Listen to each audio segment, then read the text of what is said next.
Good afternoon, good evening from wherever you are. Thank you very much for joining us. Thank you very much for your interest in this very important subject, future careers and skills. I think this is a subject which is very close to ACCA and to all the members who currently involved in the professional life. Not a number of changes happening around us, because of which we feel that accountants need to reposition themselves as they go along.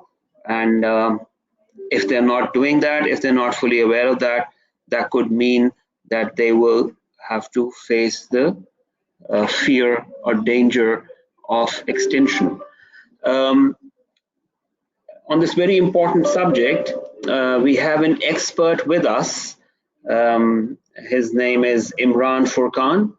And I see a long list of qualifications after his name, but importantly, he's a fellow member of the Australian Institute. He's a fellow member of ICMA, so CIMA, and CGMA, and he's done his MBA from Australia, and he's got his BA honors from the UK, and currently he's based in Australia and right now traveling to Sri Lanka and therefore addressing us from Sri Lanka. Let me very quickly tell you about Imran.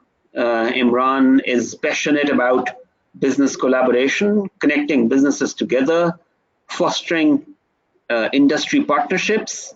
And on that word partnerships, let me tell you that ACCA is celebrating its global theme, and for the current quarter, the global theme is partnerships. So that's relevant as well. Moving on to Imran's profile, he's advising on macro socio-economic technology strategy.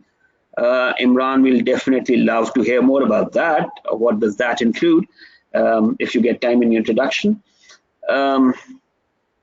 His achievements in senior management and board directorship roles in industries such as IT, BPM, commodities, media, and professional services in the Asia-Pac region.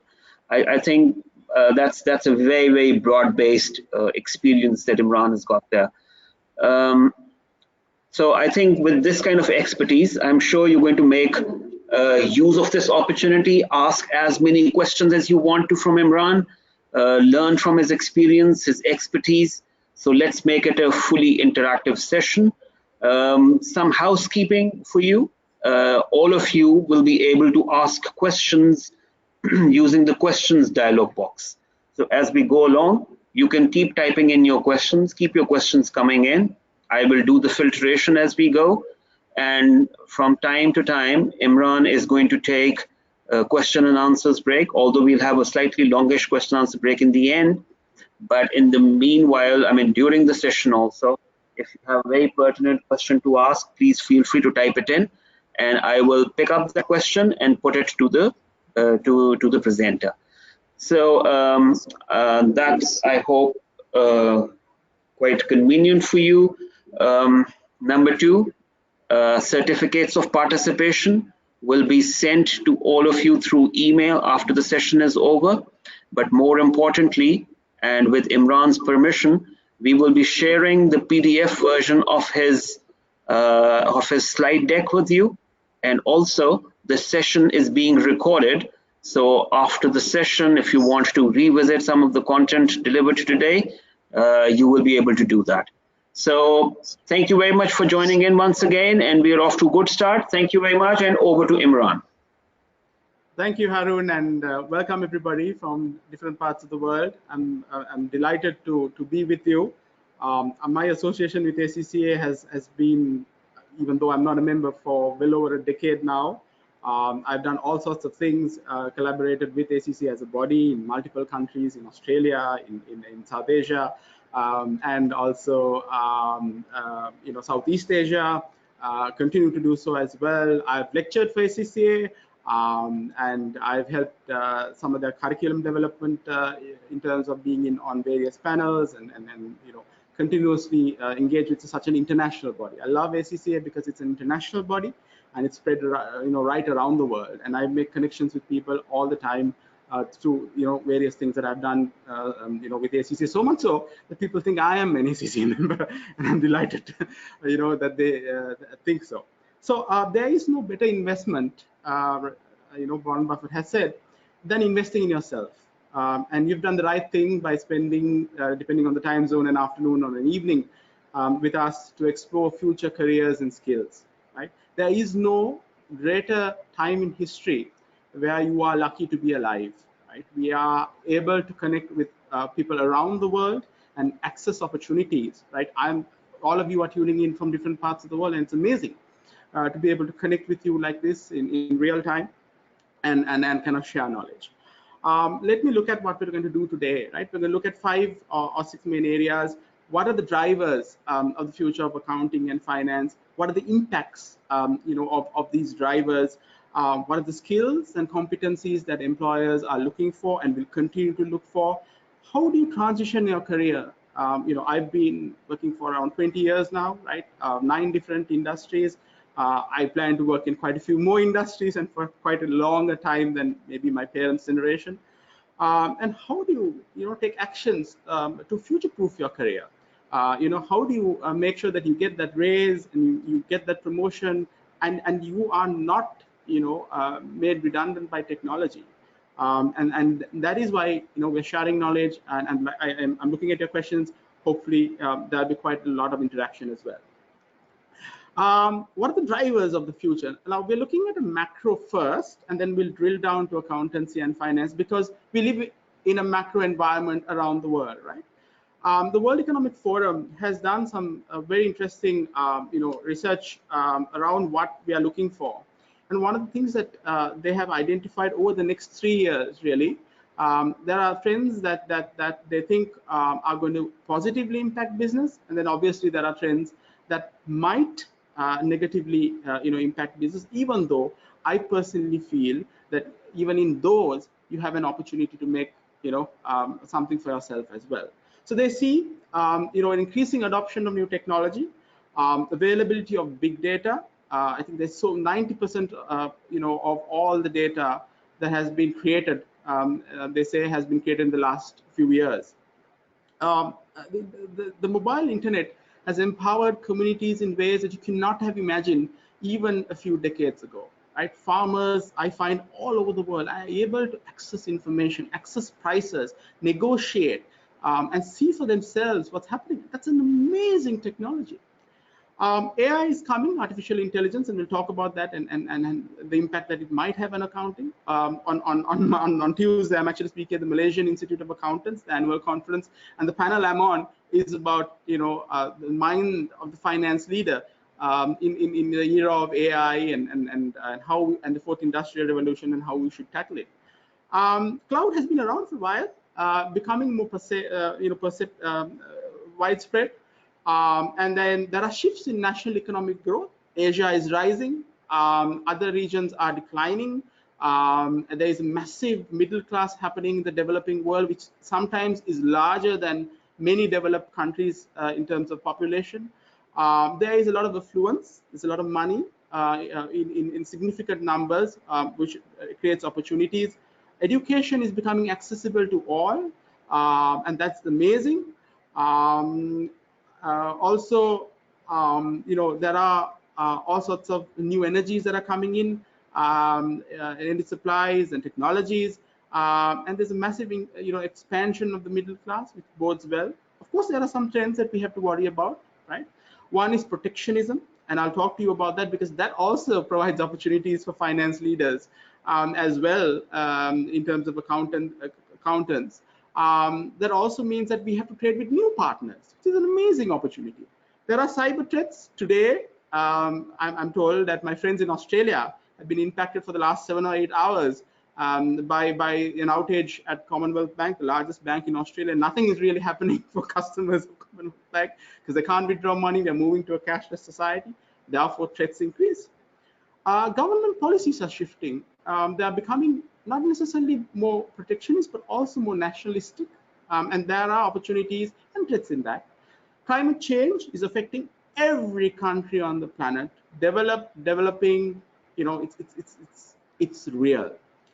All our societies are aging, which represents, opportunities and threats. There is the next point is very, very important. Shifts in legislation on talent migration, because see, one of the things I am constantly aware, particularly, from accountants around the world, is they like to be mobile. They like to go where the talent is required, where they can get a good, lifestyle for their families. And this location keeps changing. And also now there are new restrictions. The developed world is, and I come from Australia, one of the most migrant friendly countries in the world. I'm aware of how this is changing, and that is something you need to keep when you plan the next 15 to 20 years of your career. There is a shift in national economic growth. There is an attempt to move economic growth from the cities towards the periphery. And there is obviously a new shift, in the mindset among the new generations. For example, there is a big concern in India, for example, about the decline in car sales. And while there is an economic reason for that, there is also a shift among millennials who don't want to own vehicles, right? And don't want to own houses. And that has a profound impact on how we plan the economy of the future. And obviously there is advances in AI, and there are people, Elon Musk, for example, who have raised concerns about the impact of AI on our lives. And that is something to both be, worry about, and also look at it as an opportunity as well. In terms of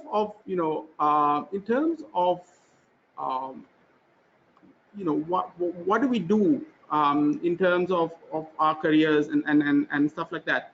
What keeps accountants up at night? And I mean not necessarily in a negative way, but I also mean thinking, what are my opportunities? SEC did a fantastic report a couple of years back, and I find that the findings of that report are still very relevant, right? They've asked professionals around the world, look, what do you think will impact our industry? And there are about 4 or 5 major trends that they spoke about, which is still relevant.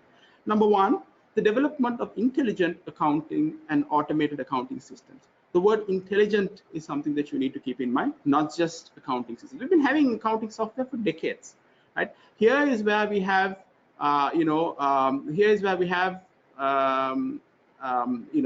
systems being able, with components of machine learning and AI, to be able to think. There's a lot of volatility happening, right? There is not just, trade wars in terms of the US and China, but there are other things, other countries that are looking at that and thinking that they can go at themselves. For example, Japan and South Korea, which is very strange, right? South Asian countries are using trade sometimes as more political ploy as well, and that is something that will affect us. The harmonization of business and accounting standards for the developing world. This is an amazing opportunity, because what it does is gives you as a professional, maybe an SEC qualified member, technically, as we move towards a world with everybody using IFRS, you could work from anywhere in the world and supply services to anybody in the world, because the last bastion, I would say, of protectionism has been national accounting standards. And when we go towards the global one, I think we have a lot of opportunity in that as well. Of course, other parts of the world may not necessarily think of that way, because they are worried about competition. So there is two sides to every story as well. The rise of cloud computing is again very positive in terms of flexibility. You can work from anywhere, you can professionals who are coming out of having a child, starting a family, you can work and continue your career, which is amazing. Again, aspirations and expectations of the next generation. In the developed world, I'll give you an example. There were, for many years, accounting practices thought that they could, get a young professional to come in, work for 15 years, 20 years, and then, the audit partner would buy, the young professional would then be raised to partner, they'd buy the partnership. They have predicated their whole future on this method continuing. But today's young professional will buy a cloud accounting software package online, with the ability to scale to as many users as they want. They'll buy professional indemnity, and they will start a practice tomorrow, and they are partner from day one. So the kind of expectations, even in the developing world, where you had professionals in finance and accounting, having careers of 10, 15 years in one company, that's gone. Right? Professionals want new challenges. They want faster promotions. They're looking, for career and other development, and they want them now. There are other, interesting developments happening as well. One is massive infrastructure projects. Now, you will initially think, where is the opportunity for accountants and finance professionals? Let me get to that. First, you create the physical infrastructure, right? China's Belt and Road Initiative, and I've noted that ACCA has partnered and has a massive program around this. It promises to transform the linkages between Europe and Africa and Asia to the times of maybe a couple of thousand years ago, right? And geography is no bar to economic integration, and in there lies the opportunity. Best example would be here, in Colombo. We are building, a $15 billion project called the Colombo Port City, and we are looking to create a financial hub. And while the infrastructure is being put up, I am very positive that there will be hundreds, possibly thousands of job opportunities for finance professionals in South Asia, because we are looking at creating a South Asian financial hub, and you cannot do it simply because we don't have enough enough professionals in Sri Lanka alone, and also when you create a hub in South Asia, you need to have South Asians. And I think it's going to be a massive opportunity, and that will then link with Europe and Africa and this new emerging, the number 2 actually in the world economic giant called China. That represents an opportunity people cannot even fathom at the moment. And ACCA has been proactive, as they always has been. They also look at the other aspect of it, which is technology. They've identified about 6 technologies that they think will impact our profession going forward: robotic process automation, analytics, cloud, cyber, artificial intelligence, and also social, and everything related to that as well. And we'll talk about all of them later. I'm waiting for questions. Please do fire them in. What has happened in terms of financial services? Look, it's very, very interesting. Different parts of the world have different paces at which the financial services have grown. So the developed world has been on old architecture, and they're progressively and moderately updating that. And clearly, Commonwealth Bank clearly had to look at their infrastructure. But the developing world, say South Asia or other parts, have hundreds of millions of people who've never had a bank account. Imagine that. They've never, even looked at, having credit scores and having access to credit on a formal basis. Obviously, the money lender who has been around for, as from start of humanity. But in a formal, structured way, we have not had that. And today, mobile, right, represents as an opportunity to have financial inclusiveness. And you cannot imagine the opportunities for finance and accounting professionals. But before you do that, I want you to understand how the infrastructure is being built around this, because when you understand how the process is happening, you see opportunities for yourself in it. Today, CEOs of banks tell me, Imran, consumers are very demanding. They want the infrastructure with which they interact to be as good as something Facebook would put up or Amazon would put up. And the reality is, if they have been spoiled on that infrastructure, why on earth would they put up with something else for someone else who takes their money and provides them access to the rest of the financial system? So if you are not on board in terms of the infrastructure, then consumers are very very happy to switch. All activities, right, are subject to automation. I have friends who have an offshore actuarial practice, right? Actuarial science is one of the most lucrative career choices because it is very difficult to get into, right? And very few people pass their exams, and you got paid a whole lot of money for being an actuarial person. Today, with AI and automation, I have told them, and they are very well aware of it, these processes can be done very cheaply and even offshore, right? So things that were done before, writing IPOs, doing all sorts of things, have become so much more easier to do with technology. Reduce intermediation. Um, I see a question. You mentioned big data as a positive trend. This is being mentioned a lot. I'll just take this question because I love taking questions as they come along a lot. In financial services, but really not seen, cannot see the rest of the question, but I think what you're trying to get is you want to know in terms of what other industries are looking at it. Look, every industry has access to data, right? Every consumer is proving that data into the system. Now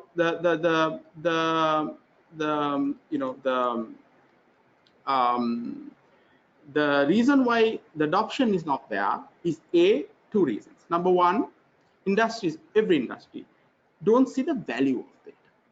If data is the new oil, they are still figuring out what can we do with all this data, right? And one of the things that that needs to happen is that industries need to figure out that they require use data. How will this happen, or when will this happen, in which industry will happen, is when competition reaches a point where, okay, gut instinct is not enough to make decisions. Now it's happening in every industry. Look at the apparel industry, for example. I know there are people from different parts of South Asia into it. Apparel brands are collapsing like 10 pins, right? Because consumers have choice. And gone are the days where a decision can be made by a designer, famous or otherwise, or a brand about what consumers want. Today, consumers are voting, right, with their wallet and with their feet. And now what's happening with industries is they are beginning to understand the requirement to bring in people's real time or otherwise in terms of decision making into industry. So I think there are, if you take e-commerce players, almost everybody, right, uses the platform, the data from their platform and the back end of it to make decisions. So e-commerce is in almost everything today. So I'd say every industry is exposed to big data. It's a matter of maturity in terms of adoption, in terms of having the talent. And that's one of the biggest things that CEOs tell me, Imran, we don't have the talent. And that is true, because accounting bodies, I'm sorry, and others have not trained the next generation of accountants to be ready for this. But they are now, and there will be a lag before they come into this as well. So I hope I have answered that question. Look, reduced intermediation. That means today the consumer, and this is a good example, is the airline industry. You know what happened to Thomas Cook? It doesn't matter whether you're 150 years old or 175 years old. Today's consumer does not need a travel agent. They will go online, they will compare prices, they will decide. And the intermediation is really, really, really not required anymore. The strategic role of data. I was on a panel at Disrupt Asia about 5 days back, with a CEO of Lendo EFL, a Singapore-based company, which is all over Asia. Actually, majority of operations is in the Philippines. They give credit to people based on their social media data, right? So the CEO was telling me, Richard Eldridge was telling me, Imran, I was working in the FAO, financial accounting outsourcing industry in the Philippines. He was running the show, there. And workers had come, highly qualified people, had come and said, I can't get credit because the banking system did not, had enough of a track record of these people. And also, their spending habits could not be monitored, right? So what he did was he created a platform where, so you can check it out, Lendo, Lendo, EFL, that's a company. If you give them access to your social media, they will go through it. Algorithm will crunch it. They will see how much you spend or pretend to spend. They will look at your income and they will decide a credit score of how much money you can have. And it's been pretty good in terms of debt collection and so on, because it's pretty accurate, because it matches both your professed life on social and your real incomes and your real qualifications and stuff like that together. And that's what the traditional credit bureau or the bank does not have. Amazing opportunity.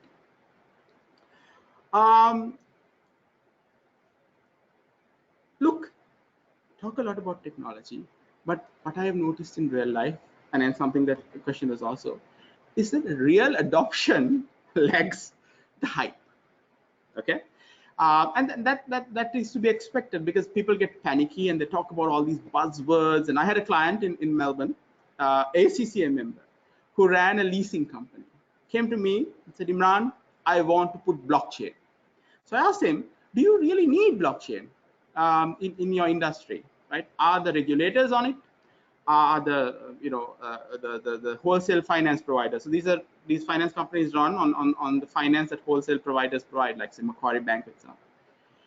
And he realized that nobody was on blockchain. So therefore, even if he got himself on blockchain, he was not going to get much business on it. So sometimes hype matches. So this is a beautiful report done by CGMA, which is a combination of AICP and CIMA, and they call it the Reinventing Finance for a Digital World. And they did a nice poll. When you look at the poll, you see that while people are aware, 91% for cloud, 50% for processor robotics, 44% for visualization, 68% for analytics, etc., etc., very few teams have actually implemented it. So the reason why this happens is because two things, right? Number one, there's a theory that says, people underestimate the impact of technology on the short term. Overestimate the impact of technology on the short term and underestimate the technology on the long term. So we have the overestimation in terms of the impact today, but they're really not putting enough, in place for the long term. So what you're seeing is in terms of real implementation on the ground, cloud is 29%, process robotic is 15%, visualization and things like blockchain is 5%. This is the truth, right? So the hype is coming before the implementation, but it will come. I remember the hype around cloud, a few years back, and it's real. So what this says to you is you have time. Please use that time wisely, because these technologies will catch up eventually with your life, because they're not going to go away. There's technologies improve productivity in ways that you cannot imagine, right? And therefore, it will be around. Different regions of the world have used technology in different ways. Therefore, when they do use technology, then they have to catch up in a way that is much more aggressive than there is a gradual implementation of technology. That is what you see, for example, in fintech. For example, in China. Why did fintech take off in China? Simply because there was no banks and there was no financial architecture before it. So you had no choice but to adapt. So today, a panhandler or a beggar, as we call them, is also on they have that WeChat code, and they say, hey, you can contact me. You have all you have a QR code to pay me, no cash, right?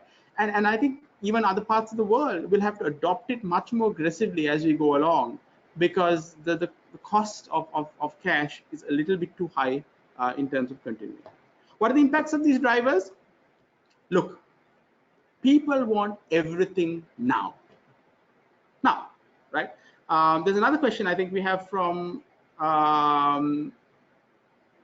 Umar. This will create a whole lot of data security and privacy problems. Absolutely. And there is where there is also an opportunity for trusted financial professionals to come in. I'll talk about that later, but thank you for the question, Umar. Look, people want everything now. BDO New Zealand started this service, real-time advice. So if there is something going on, say the government announces a tax measure, there are some trade restrictions or something else that is coming, they will give their clients real-time information in terms of its impact. Today, what happens is your company goes, it produces a beautiful report or PowerPoint presentation, and a couple of days later, you will present it to this client, and by that time, the impact would have, the usefulness of that information will be really irrelevant. Today, I'm up till 3-4 o'clock in Melbourne, because that's where the US markets open, right? And there are clients who want to know the impact of what's happening in the US markets on their different industries. And I'm up to just give them a little bit, of what's going on, because people want information now. They want to know about impact now. And that's an amazing opportunity for those who have experience, and I'll come to that, right? So experience is not a liability in today's world. Experience is an asset, because even though you have technology, by the time the technology processes it, it's sometimes too late. Some people with experience can actually become much more valuable. Look, we are also looking at, people tell me, look, will technology come for everything? Yes, they will. Right? There is a process, it will be automated. Right? It's a matter of when and how. If you look at, there is nothing that cannot be automated. Nothing. Right? So even I'm going from basic things like audit administration, documentation, planning, etc., etc., etc., data entry, right, to things that are considered much more, more difficult to automate, like for example, fraud analytics, advanced sample selection, period end closing. Right now, those days used to spend weeks doing closing. Today, if you use a technology like Flatline, you're done in 6 days. Transfer pricing. Now, one of the opportunities I thought will happen from the the trade spat is there will be a requirement for transfer pricing to come in again, because countries are fighting with each other. That's the truth. Whatever is written on a document is worth nothing really today, because it's about the interpretation. Right? There's a dispute between India and Sri Lanka. India and Sri Lanka have a free trade agreement. Sri Lanka is trying to, ship some pepper, and the Indian customs authorities are coming on it. And there's so many different things. China and the US, So yes, there is a system in place, but there is so much being on gray areas, and that I thought would represent opportunities for finance professionals.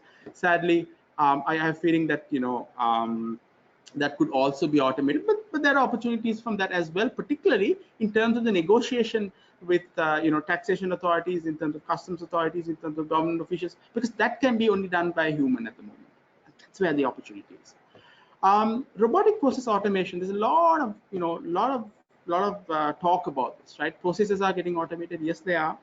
And I'll give you an example from what an ACCA, a senior ACCA member, once part of the Australian and New Zealand committee, told me. He's doing it for AMP, a large financial services provider in Australia. I said, talking about RPA, how have you implemented it, etc., etc., etc. And he said, Imran, yes, it's a process, but it's the humans who did the previous process who are involved in the implementation now. And we haven't really let go of anybody. All we have done is allow them to remove the mundane, repetitive tasks, right? And then,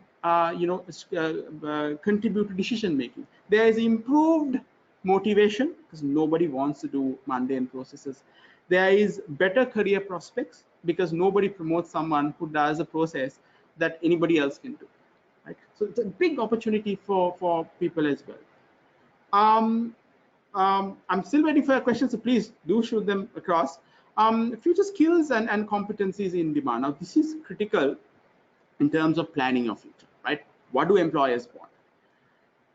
Again, I refer you to the Reinventing Finance for a Digital World report. I found it a very, very interesting report. And what they have found, right, talking to finance leaders across the value chain, so leaders, entry, middle, and people outside finance as well. And they've asked them, what kind of skills do you want future accountants to have? And interestingly, at entry level, they still require overwhelmingly your technical skills. So when people tell me that, I need to have IT skills and digital skills, yeah, you do. But you need to know your accounting, and you need to know your accounting at some stage. And the best time to do that is as entry level. And because you have your solid base, right? You have a solid base in which to build all these other skills that will come later, right? And therefore, it is critical at that stage to concentrate on getting your technical skills right in terms of accounting and finance. You have to know the theories. I know some of these things can get automated, but you still need to know how to do this process, because systems are not 100% fail-proof. Today is a classic example of people who are used to living, I'm talking about in Australia, right, a cashless existence, being unable to function, right, when all these systems go on. Because you're not talking about just a bank system, you're talking about so many other things. They can't access Uber drivers cannot access the system, ATMs don't work, so many different things, and you must be able to have that resilience. And same thing will happen to your systems that underpin your company. As you progress, manager, senior manager, controller, up to that point, the percentage of technical skills required decline, and you need to know more business skills, people skills, and leadership skills. But don't forget, technical skills are still the majority of skills employers think are required, as well. Um, Janaka is tuning in. He's asked a very interesting question. I want to know your personal view as on a CFO needing only 32% from leadership. I feel it is a bit too low. What is your view? Look,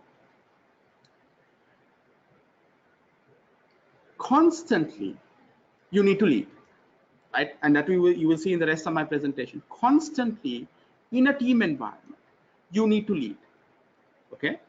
But ultimately, it's also about bringing your team together. And when you say 32% in leadership, what they're trying to say here, Janaka and everybody else, look, is that they want you to be an inclusive leader, right? So you take tough decisions, but you have other skills. So you are technically competent. You are able to understand the business.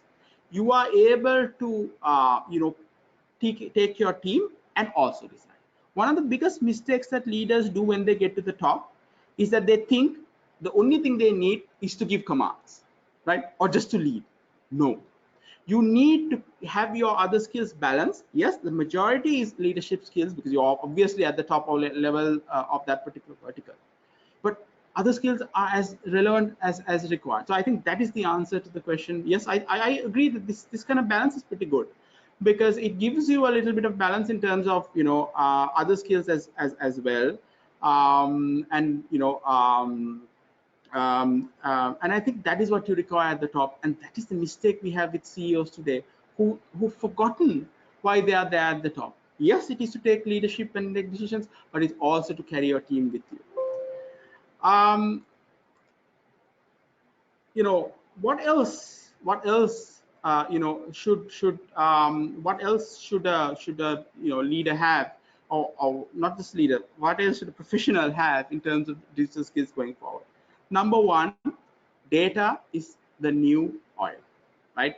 And unlike the physical variety of data of oil, which is physically placed in certain countries, the Middle East, for example, right? The US, for example, which is the largest exporter, data is present everywhere. Every single country on this planet has access to data in different forms, in different sample sizes, but you have access. And that is an amazing resource to have, which you never had before, right? So the ability to understand how do you get this information, how do you communicate this information, how do you create this information, how do you create safety? I mean, I think that is a question somebody else had before. Was it Umair? Somebody else had before. Look, safety of information is going to be the most critical fact going forward. The wars of tomorrow are not going to be fought on battlefields. They're going to be fought in cyberspace. And you, as a finance professional, right, is someone who has to be at the forefront of it. Let me give you a practical example. I have friends, CFOs in banks in London, who tell me in the past, when Bitcoin was a lot cheaper than this, look, Imran, we used to have about 50 Bitcoins with us. Why? Because you'd get ransom, they'd seize your data or try to seize your data. They want Bitcoin as ransom. And as you know about a digital currency, you can't just go and buy it when you want to, right? It has to be mined, and there are a lot of processes involved. And therefore, they used to keep Bitcoins as ransom. Don't, that has obviously changed now. Companies have policies. But because they understood the value of this particular, of data. You need to know about technology. You need to know about how cloud works. You need to know how the technology works. You need to know how about data analytics works. You need to know about new business models, right? Because you cannot advise a board if you don't understand the new business models that are emerging, the platform-based businesses that dominate today. No. If you look at developed markets, you realize that the balance sheets, right? A large part of the balance sheets in their books are intangible assets. Sorry, not only the brand name, right? The goodwill that they have, the kind of patents that they have. These are the most valuable asset today, not the physical infrastructure, and that is something that requires understanding of the new business model as well. There's something else that's very, very interesting. You have a mindset change as a professional. as I told you, I'll be on that panel in Malaysia. And then very interesting topic. How do you condition the mind of the finance professional leader in the era of AI and machine learning, etc. One of the biggest things I noticed about many generations is the inability to deal with complexity. Yesterday, I was having a chat with a finance professional in the banking industry. She and I were going on and on and on about the transaction. At some point, she couldn't understand what was going on because they have had an industry that has not changed for the last 30 years, 40 years, and they're suddenly seeing so many different changes in that industry, and they're unable to deal with complexity. I met a young gentleman who was promoted to CFO very, very fast, and I have no problem with people who are get. So it's a skill-based thing. It has nothing to do with experience. But he was unable to deal with complexity that comes along, in terms of trading, in terms of economic policies changing, political policies changing. And I was surprised because highly qualified, he's worked in different countries, different regions, unable to deal with complexity. And that for the next 10, 15 years, is going to be a massive skill that you need. Working in an agile environment, it's very important, right? What is working in an agile environment? It has nothing to do with where you sit, having these hot desking. No, it's about a mindset. It's about the ability to transition between different tasks very, very quickly. I suffer from that. I'm not a great multitasker, and I'm trying my best to learn to keep at it because that is what you need today, right? You cannot be, in one silo working at one pace because the world moves at far faster pace. Creativity and imagination. Look, if everybody has access to the same systems, then what is your competitive advantage? The competitive advantage is you. Your USP, your unique selling proposition, is you. Your ability to be able to think differently is the only thing that sets you apart from everybody else that has the same systems and processes and technology, right? Lifelong learning. Learn, unlearn, relearn, right? Alvin Toffler's famous saying, the ability to completely dispense with what you learned before, right? And not let that dictate how you respond to situations. Be ready to learn,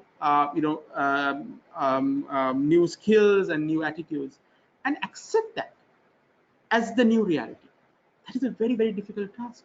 If you can do this, your future is secure. Forget the different technologies. It's how you react to the technologies that will make you and set you apart. And that is a skill you have inside. It has nothing to do with the technology or the technology stack. It's about you. How do you transition your career? And I'm still waiting for more questions. Please do shoot them in, right? How do you transition your career? Now, look, you have achieved something in your life so far. You need to be proud of that, right? Because if you are not proud of yourself, you do not have the confidence to deal with the challenges that come before. You need to understand, I have dealt with challenges before. I have succeeded, and I am going to do this again, and I can succeed again. And why should you not? Look, roles are shifting, right? Roles, what is expected of a CFO. Look, I'm starting with the top, and I will get to roles below, right? It is changing. Today, what I see across the board is right from headhunters to CEOs who are hiring to CFOs. Imran, I need people who lead, who take initiative, who do things, and I can't get finance people to do that. And that is crazy because the number one criteria today, right, for CEO roles, headhunters and others tell me, is they have to have a finance background. It used to be a marketing background, right? And then we got digital marketing, which is more platform-based thing and very little human intuition. Of course, there is some human intuition. And now we have a situation where people do not understand the requirement for number 5 here, profitable growth. You can see what happened with WeWork. You can see it happened with so many different businesses in different parts of the world. The concept of creating a profit, right, seems to be a crime. And how can you know the whole thing, right? The whole saying, turnover is vanity, and profitability is either sanity or reality. Without profitability, going forward, it will be very, very difficult to grow. So we have, the requirement from a finance professional is changing. You need to create stakeholder value, not just necessarily shareholder value, right? That is an amazing difference that is happening across the world, in the developing world, in the developed world. That is something where finance professionals can really, really excel. Um, you know, there is a problem with governance. There is a massive problem with governance at a macro political level, at a board level, at a day-to-day level, right? The finance professional is a trusted provider of information. It is the last bastion, really, of trust in society. And therefore, in roles of governance, you can really lead going forward. How do I, if you are a practitioner in terms of accounting, and I know there's a lot of one-man, two-man accounting practices in different parts of the world, South Asia, Australia, New Zealand, everywhere, right? And you want to know, I need to survive. Not everybody's working, as a professional in the corporate sector. There are others who are working as uh, you know, audit and accounting practices. A couple of things for them, right? Number one, change your business model. You need to understand that people are increasingly moving online and in digital and in cloud, and that's where they're going to interact with you. If you're still looking at paper, right? Because you can today with OCR, right, and so many different structured languages, you can scrape information from anything, right? So therefore, everybody will eventually move to a digital platform. You need to also understand, this is the funny part, you need to focus on your client, because everything else can be, it's a process, right? But the one-to-one interaction with your client is what brings you businesses. I have to tell my my accountant, in Australia, who does my personal account, he's a Danish gentleman, you need to go on social. You need to tell people what you do.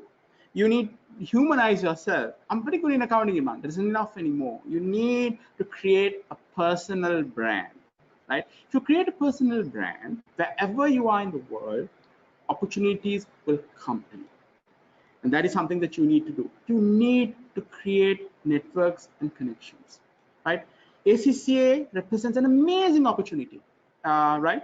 To kind of get to know people and create that network that will get you your job. Very few jobs today advertise online, right? Or anywhere, right? It goes through referral networks. And there is no better time in history for you to tap into those networks, LinkedIn, through social media, to one-to-one chat, right? To kind of build that network to make sure that your next job is there. In the past, you couldn't do that, right? There were geographical limitations. There's time limit, time zone differences. It's costly to get on an IDD or other call.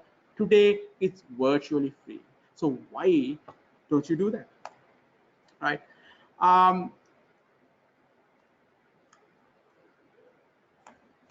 In addition to that, also, there are some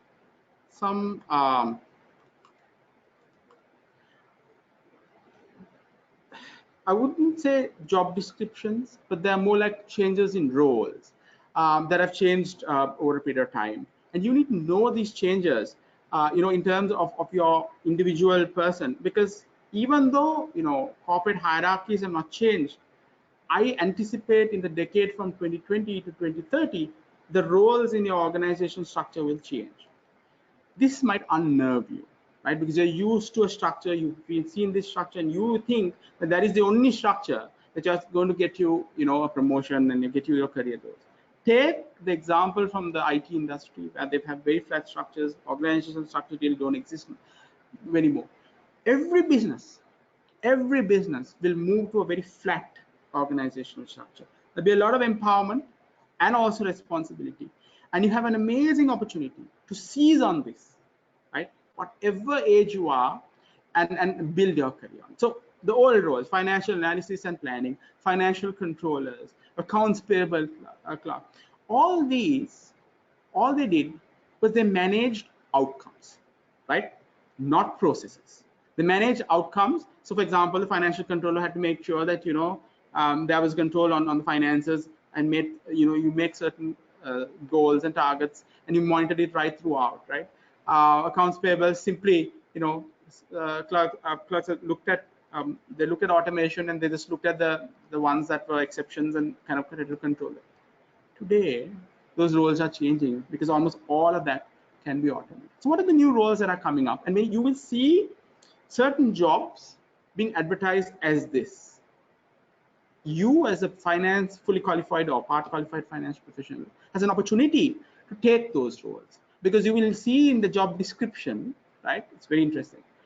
That they are not necessarily looking for formal qualifications as such. They're looking at your ability to carry out that transaction. So, example, data scientists, massive amounts of data are coming through, right?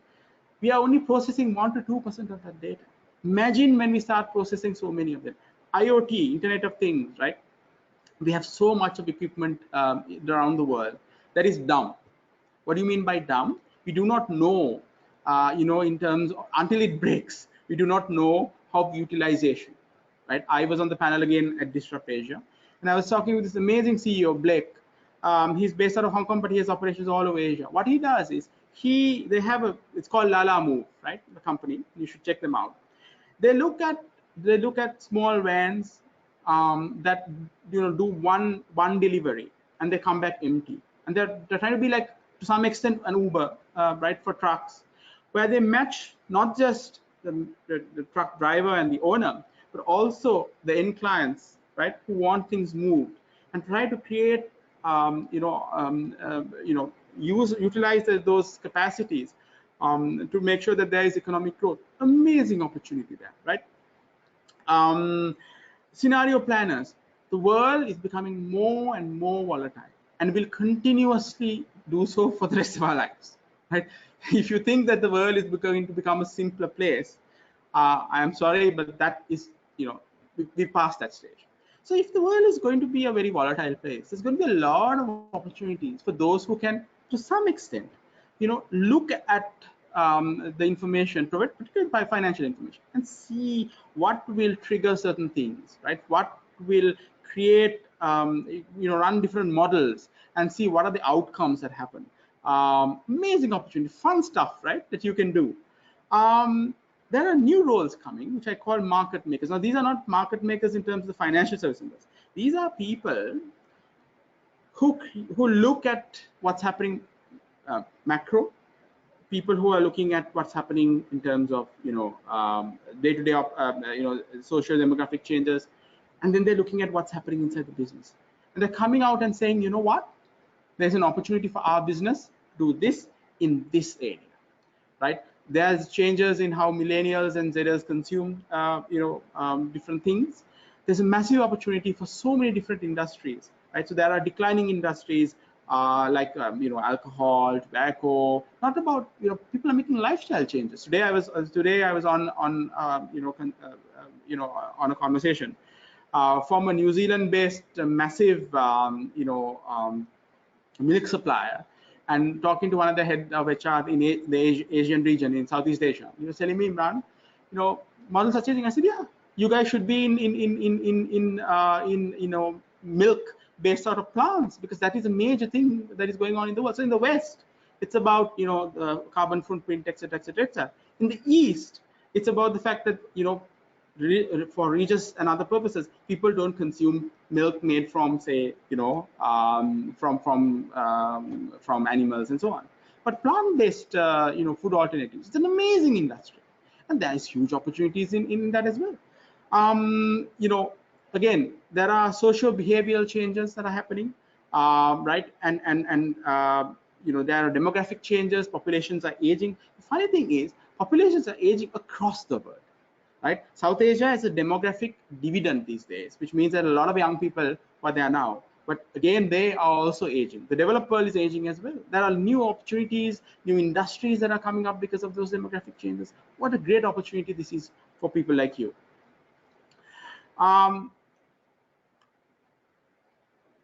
You also need to take actions. Right? Now, awareness has been created by this webinar. Harun and I are doing this webinar. ACCA has an amazing array of resources. I just signed up for some global conference that the ACCA is on the 5th of December. And I'm going to watch it from wherever I am in the world. right? And I'm going to get 21 hours of CPD, which which I'm amazed at. That you can not leave your desk and earn all your CPD and learn so much. Actions that you need to take now. First, ACC has this amazing thing called the quotients, right? The quotients provide a roadmap, right? That you can and that you can, the skills that you need to master, and you can use those skills then to move to the next stage of your career, right? Emotional intelligence, for example. The first thing you need to do in a volatile emotional world is to know thyself, right? Understand what triggers you, right? What motivates you, what creates, what passions you have, and then see how others in teams, right? What triggers them, and then you come together and you create a, you are able to function in a team because you understand both yourself and them. Take vision, for example, right? Vision is something that is where you're going to get massive amounts of change in your careers. You need to see where different parts of the world are going to go in the next 10-15 years, because that has an impact on your own career. Africa, for me, is hot today. Africa is going to create the world's largest free trade zone, right? Even as Europe or other parts of the world, the US are becoming more protectionist. Africa, Southeast Asia, North Asia, all these regions want to trade more. So then you ask yourself, where do I need to be placed? That is the vision quotient. And there are others as well, and ACC has a lot of literature on it. I'm quite mindful of the time as well. How do I interact with these technologies? A very, very important part. Robert Half, which is, Robert Half is a big employer around the world. They've country information. I love this chart, right? They said this is what you need to do. Number one, in terms of technical skills, you need to be familiar with financial software packages, because things like AI, right? Things like machine learning, things like even blockchain are not going to come as independent because it's too costly to implement, right? They will come as part of an existing, core package. So, the managing director of Zero, Kevin for Asia, good friend of mine, we were introducing a ERP provider in one part of the world that wanted to connect with them and say, hey, I have this great ERP. And Kevin, stopped him immediately and said, our accounting package will one day be a medium-sized or larger ERP. And that is the truth, right? So, your entry into the world of technology is your existing financial software package. Today, you can get a trial version of almost any software package for a first month, the cloud version for free. Why not download it? Why not play around with it? Why not learn from it?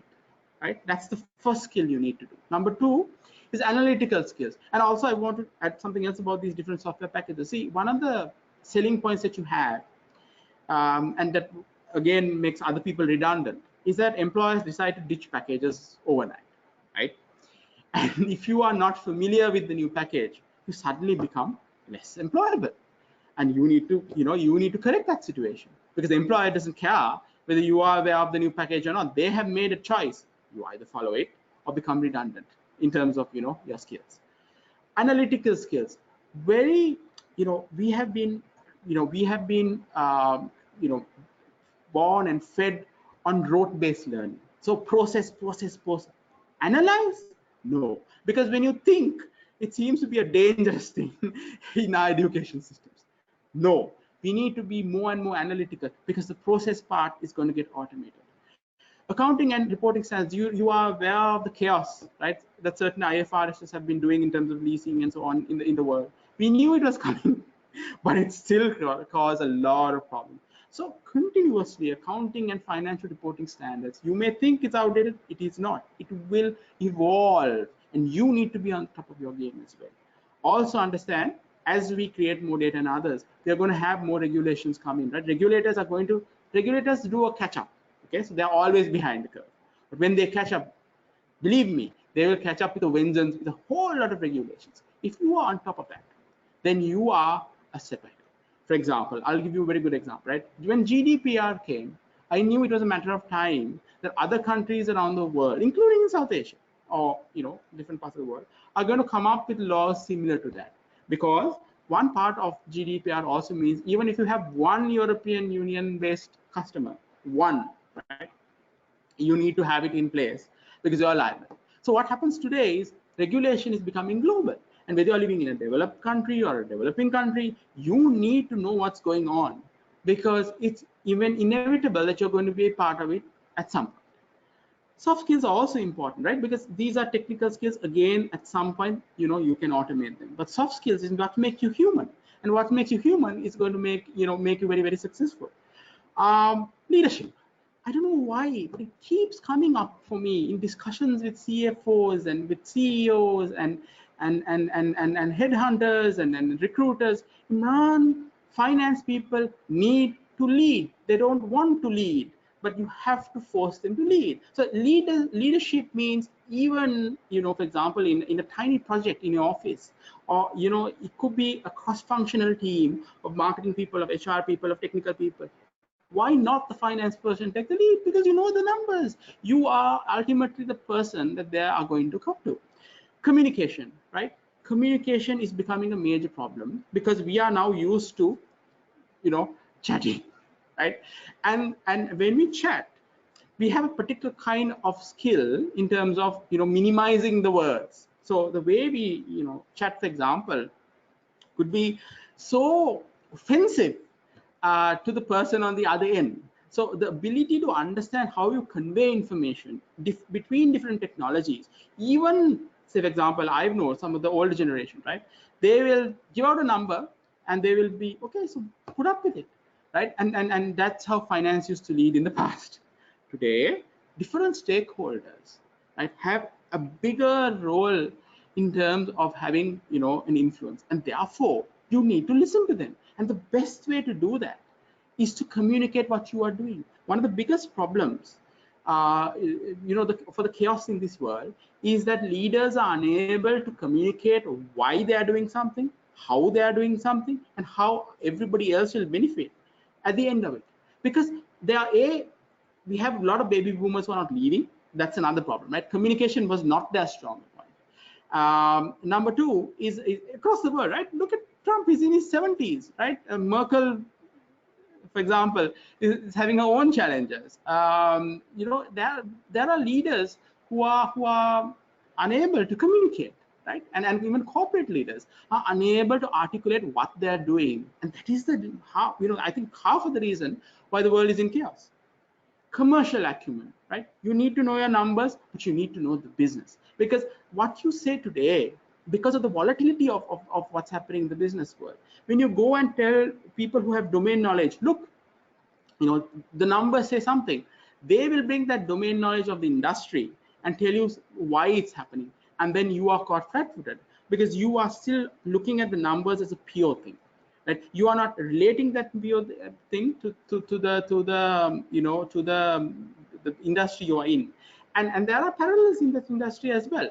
I think we have another question. Okay, in terms of flexibility, one of the key things that will define success in the future is your ability to change as required. Right? You need to understand that the ability for you to change as an individual is a critical skill for you to embrace the challenges. Sometimes the reason why companies, individuals, and teams are unable to change and make the changes because they're stubborn, or because they are unable to accept that they need to change themselves. Right? First, that is why the emotional quotient, right? Emotional intelligence, the quotient that ACCA, does. So for you to first understand yourself, understand how others, relate, and then you need to be able to find that balance. It's a critical skill. And then you need to know where the world is going. Strategic vision. You need to know where industry is going, where country is going, where you are going. Right? If you can do that, you will survive whatever happens, in terms of the future as well. I'm done with the slides. You will get it in an email. I think you can download it now. Please, questions. And I think Harun will come back in now, and then we can please you can connect with me on LinkedIn. Please do that. I'm on just put Imran Furqan on LinkedIn. You can connect with me. You can get some of my thought leadership in terms of what I say. You can see the events and the kind of things I say about it. Just connect as well. Harun? Yes, Imran, thank you very much. Very interesting session. Um, we are waiting for questions to come in. So all the participants, if you have any questions, please type them in. In the meanwhile, Janaka had a question. Imran, have you picked that up, or I think we answered should I that put it here? because I think what the question that he was looking for was, in a leadership thing, why is Yeah. equal level, why only 32% leadership? Because actually, No, yes, no, there no. has. Okay, there's another There was question. another question. There Please was go ahead. another question where he was asking, can you pinpoint some industries or certain sectors where data scientists have been employed? That's The the last easiest question he part. put up. That's a good question. Thank you, Janaka, for the question. I think the number one area where I see this happening is in financial services. Banks are using them to look at behavior in terms of particularly in terms of fraud analytics. I know they have been brought in a big way in that. I know that e-commerce players are also bringing a lot of data scientists, because that's where you're generating a lot of data initially, right? So those are some of the main industries that they have brought in, but I think that they're bringing in almost every other industry as well, because everything is today is about data, right? The generation, the capture, the generation, the capture, the safe storage, the manipulation of data, and then using the insights that the data is giving to kind of change your business strategy is critical. So I think every industry has to.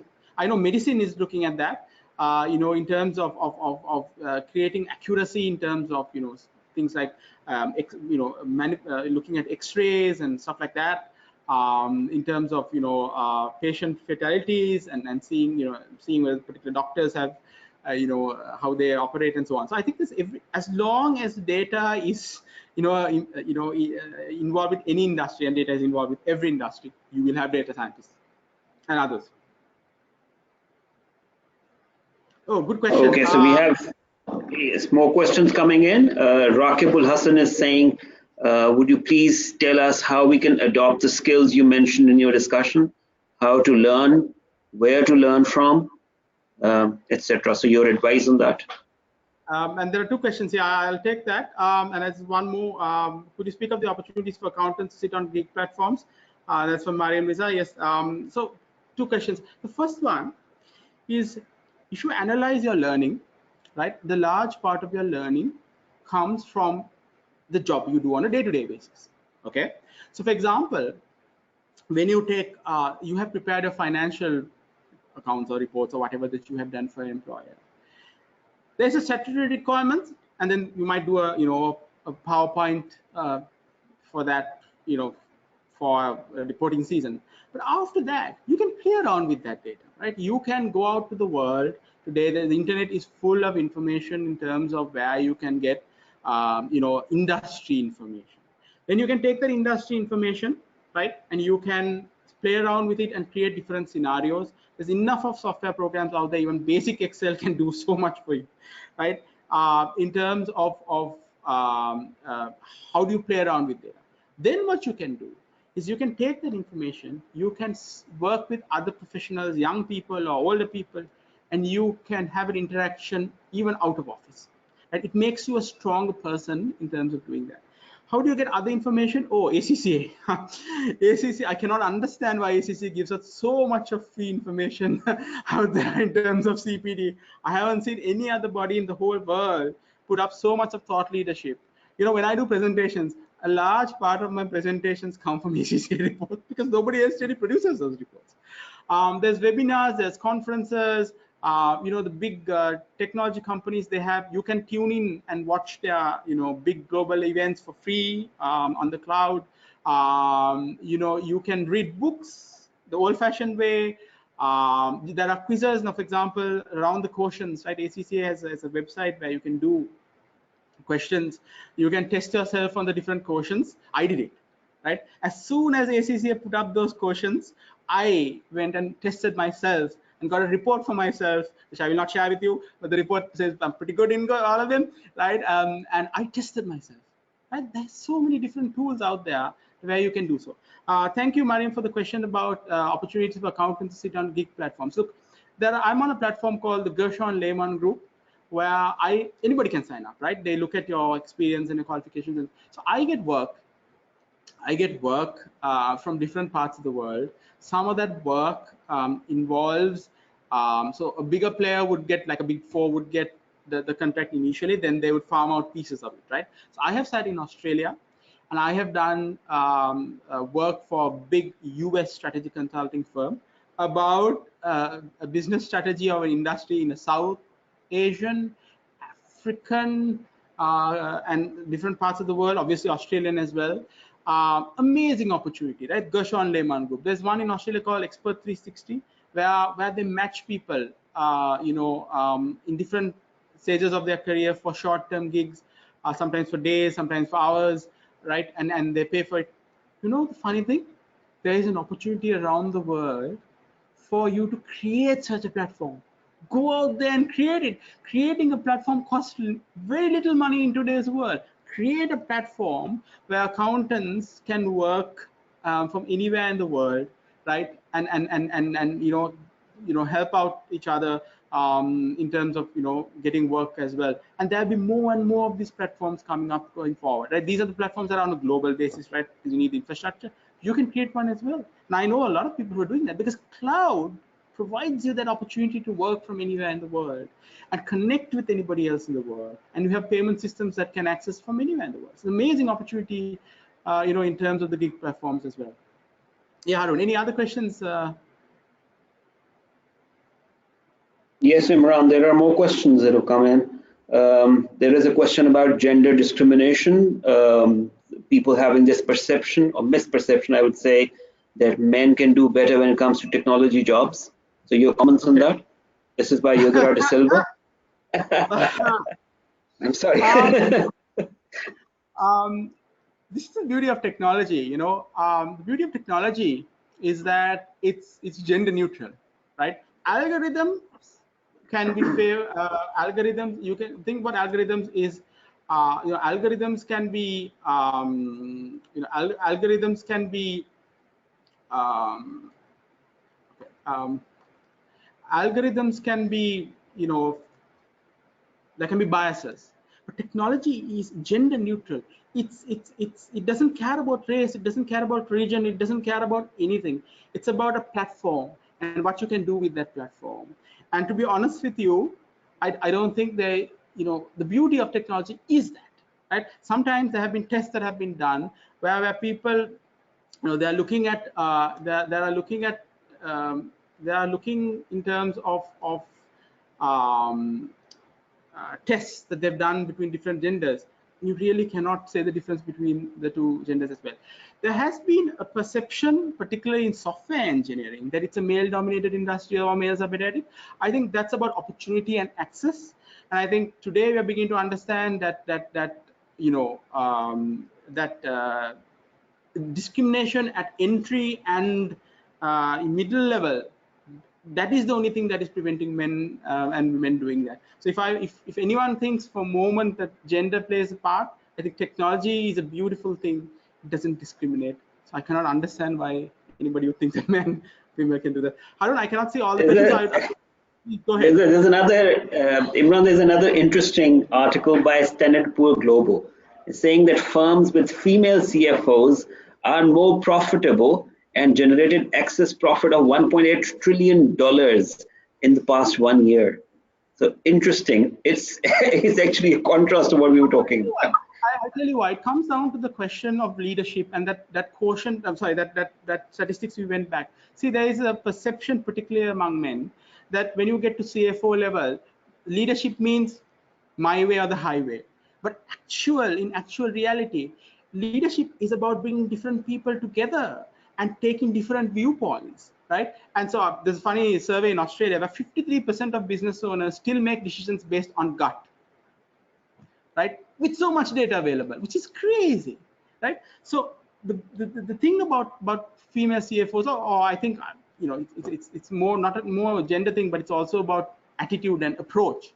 Their approach, which I find very refreshing, is that they consult, they access different information, they look at different options, they are open to different options.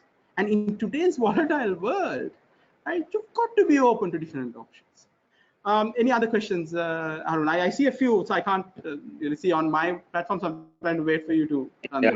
Yeah. Let's just take 2 more questions and then we call it a, because we've run out of time as well. There's a question by Raza saying, how should accountants use artificial intelligence? Probably talking about the application of artificial intelligence in the field of accountants. Yes, I think you need to use artificial intelligence just like you would use any other technology, right? You need to look at what the platforms that allow you to use artificial intelligence allow you to do with it. So, for example, see, the thing about AI is a technology that mimics humans, right? So whatever a human can do, technically, you should be able to use AI to do, right? So, but we are now associating AI with very complicated tasks, right? Like say fraud analytics, or trying to look at advanced behavior mapping and stuff like that. Or for example, facial recognition, stuff like that. Anything a human can do, AI can do. How do you use in accounting? Wait for the technology to become available in terms of adoption. So either in a software package or your employer will bring in. That will tell you in terms of what you can do. Because what happens is, even if you have the technology, if you don't have the data to feed that technology, then it's useless. And that is the lesson from the past. I think you can do anything with it, a human can do, but you are limited by the circumstances of your organization and your industry. You can push it, right? And you should push it. But I would say constantly scan what others are doing in your industry, and that will give you a roadmap into what you should be doing in the industry. Yes, I think, and the final question, Fahim has asked an interesting question, Muhammad Fahim Islam. He's saying whether robotic process automation and machine learning, are they the same thing or the different things? Robotic process automation uses machine learning as well, right? So machine learning is more of a structured thing. So robotic automation can go all the way using even AI. So you can even use AI. Robotic process automation is about making all processes automated, right? So you can use different technologies for that, including machine learning, including AI. I think that's more of an all-encompassing thing with a final end game. What technologies used in between is a very intermediate thing. Yes. So the process versus the feed of technologies. Great. Thank you very much, Imran. Perfect ending for our session. We've run out of time as well. Thank you very much, Imran. Excellent session, very, very engaging, very descriptive, and I'm sure all the accountants, by the way, the last question, in a way, was an indication that a lot of people were engaged in the conversation. There's Muhammad Faisal Rahman from Bangladesh, in a way saying that he wants the data scientist course to be on his to-do list.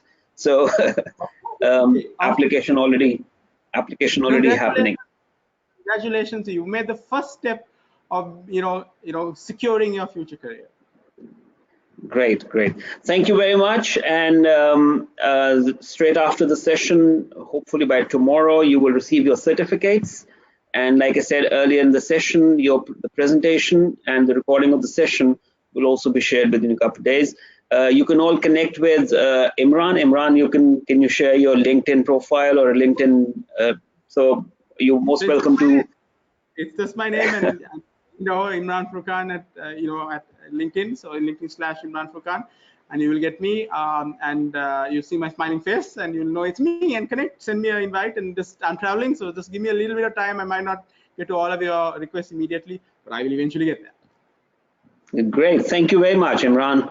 Very nice hearing from you. Thank you, and take care, all of you. See you, team, and thank you for everyone for tuning in as well.